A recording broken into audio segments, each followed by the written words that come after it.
Top 10 Maharashtra news channel मधून मी दीपक कोटेकर आणि यावेळेला मी उपस्थित आहे विरार पोलीस ठाण्यामध्ये। काल संध्याकाळच्या सुमारास विरार मार्केटमध्ये एका लहान 5 वर्षाच्या मुलीवरती बलात्कार केला गेला आणि ही बाब ज्या वेळेला त्या मुलीच्या आई वडिलांच्या निदर्शनास आली त्यावेळेला त्यांनी प्रथमतः मुलीला रुग्णालयात नेले।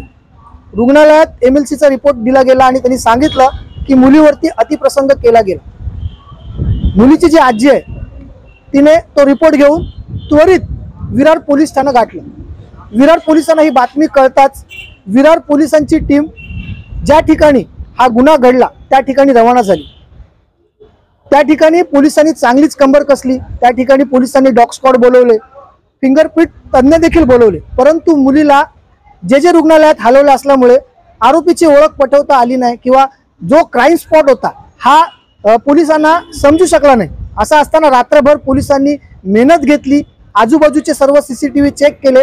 त्यावेळेला एका CCTV मध्ये एका मुलाचा चेहरा त्यांना दिसला आणि त्या मुलावरती पोलिसांना संशय आला। अखेरीस पोलिसांनी त्या आरोपीला आता पकडलेला आहे, तरी पोलीस सखोल तपास करतात आहेत।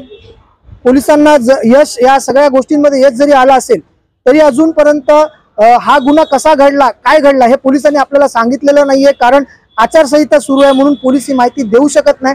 परंतु पोलिसांनी 24 तासाच्या आत या आरोपीला शोधण्याचं काम केलेलं आहे। असं असताना आपल्या घरातील लहान मुले असतील त्यांना सांभाळा, कारण अशा प्रकारची विकृत मानसिकतेची लोक या संपूर्ण शहरामध्ये फिरतायत। Top 10 Maharashtra news, Vasai Virar.